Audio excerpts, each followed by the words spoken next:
Okay, I want to show you guys what to do in order to study better and make better grades on the test. So ideally, you're going to want to make a B or an A on the test if you're wanting to advance to ICDC. So what you're going to want to do, take one practice test a week, right?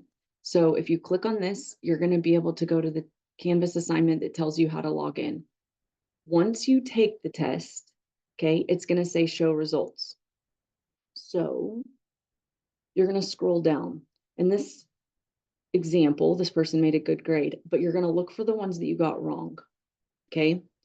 Now, this, if you get it wrong, it should tell you, at least on, I believe, most of the newer ones. Okay. It should tell you what you got wrong. So you are going to copy and you are going to make a new Google Doc and you are going to paste this into a Google Doc, or you could do it into a Quizlet, whatever you want, right?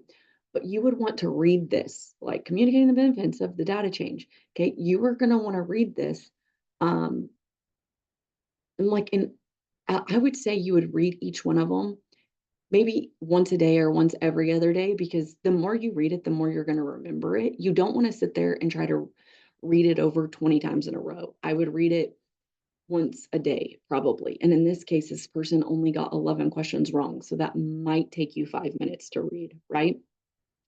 So you could read this. Now, I also want you to understand what you're seeing. So this says NF. So if I go to DECA Plus and I log in and I go to the performance indicators, because ultimately your test is made up of performance indicators. Okay. And in this, it is this one was business law test. So if you hit Control F on your keyboard, you can hit NF. Maybe in parentheses. Okay, so you can tell that this is information management, right? So the instructional area is information management. Now, I also want you to know, and I'm going to put this in the Google Doc, but on your test, you need to know your exam blueprints. Okay. So, for example, this person is taking the business admin test. So she got the information management wrong.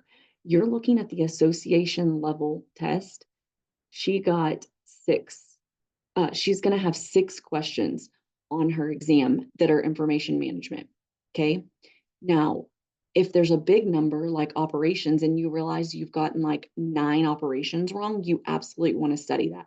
So you can tell on this exam, if you're taking the business management one, you're looking at the association, and that's how many questions for each one of the performance indicators will be on your test, right?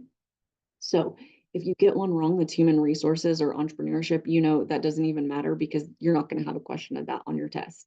Okay. But you are going to want to study those things. And if you keep getting the same things wrong, you want to go and look up different Quizlets on that specific topic. But I highly recommend that you look at the ones that you just got wrong, okay?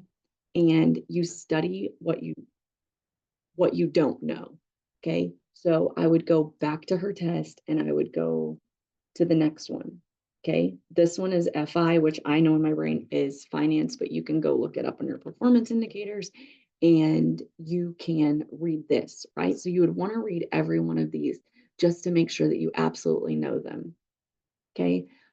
Once you do that for like a week, so read all the ones that you got wrong for a week, like once a day for a week, then you're going to go take another practice test, okay? So I am saying if you want to get to the next level, I would dedicate at least an hour to take a practice test a week, and then maybe anywhere from 5 to 20 minutes just to review those ones that you got wrong. And if you put it on a Google Doc, you can easily review it wherever you're at, right? Because it can be on your phone.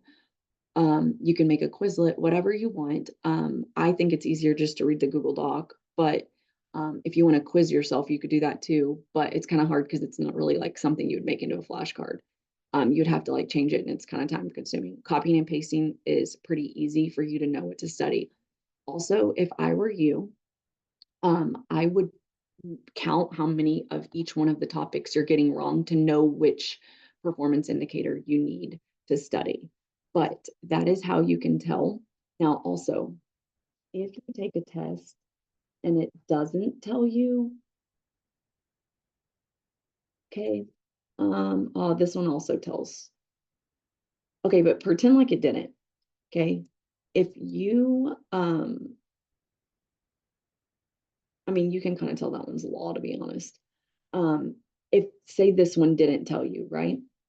You can look up the specific thing. So if you copy this, go to your performance indicators and you do the control F, and you can see which one this falls under. So I put debited creditor relationships, that falls under business law. So if for some reason it didn't give you the rationale, I would look at what definition or what term it's talking about, and I would copy and paste it into the find bar in your performance indicators and look and see which one it falls under so that you know. Okay. And then also um, say it doesn't give you um, the little description, sorry, of what it is. Okay. You could then like open ChatGPT. Okay. And you can put this into it and it will tell you. Okay. And you could copy and paste that into the actual thing. Now, I would also probably maybe even tell it to shorten it because that's a whole lot of stuff that you would be looking up. But if it doesn't tell you, that's something that you can do. Um, or you could also just put this other part, or just put this part and then think about payment or performance, mutual agreement, interest and fees. Okay. But if you look it up that way, it will also help you study. So that's just how you can study and prepare for the DECA exam.